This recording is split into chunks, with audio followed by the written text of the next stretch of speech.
Okay, so I just wanted to make a quick video about the strategy that Myth Trust used in their grand finals game against Orange with ABBA on Clockwerk. He used Cogs to gather a bunch of his allied creeps in a little hole he created here. And what this did is it kept a large creep wave here, denying experience to the short lane puck, and then resulted in a large push that they did that then took the tower. What he did was he started with Coiling Blade, 3 clarities, and he cut down some trees here. The point of this is to make this path pretty long so that the creeps have some travel time. And they group up down here rather than up here because he comes out here to cog again and then he doesn't want the creeps to escape. So I think that's all he did. And then he cut one here too, I think. Yeah. So what you want to do if you're trying to do this strategy is have an ally in your lane. You don't solo the Clockwerk because then the creep wave, the enemy creep wave pushes up here because it's always stronger than your creep wave because it's missing some creeps and dies to your tower, and you're not always within experience range, so you have another person take the experience.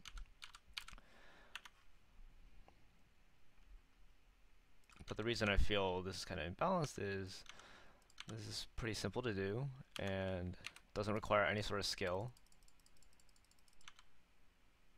And then you just sit here after you cog.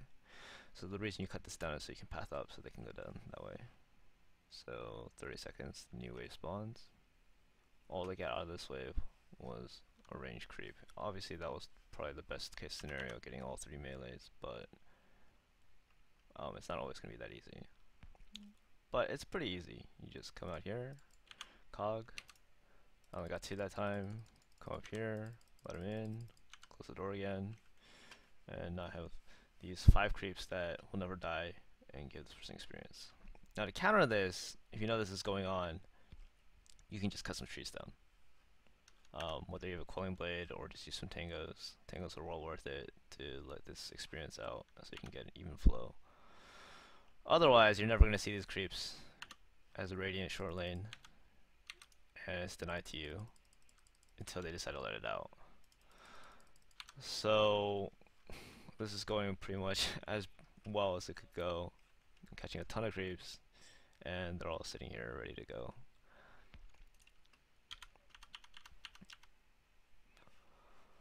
So you might wonder when the best time to release the creeps would be. My recommendation would be the 3-minute mark when the first ballista spawns in the game. You just let the creeps out. And look how massive this wave is now. Get maybe like another teammate to come. They had a Furion come with them. And they had this massive creep wave. So the creep wave tanks the tower. If you have a Bacillus, it'd be even easier. And you have like 4 or 5 dots. And they just demolish this creep wave. And your underleveled enemy can't really do much to it. And then the ballista hits the tower the whole time.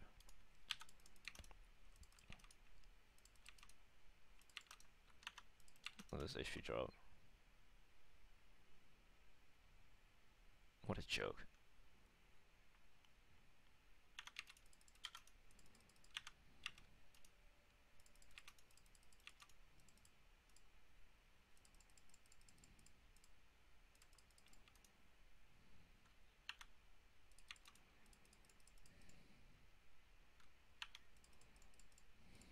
And that's that.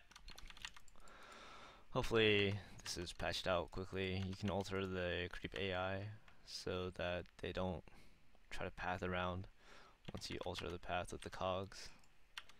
You can do similar things to deny experience bottom lane with like a ES Fisher. ES Fisher blocking creeps was commonly banned in tournaments for similar reasons, I think.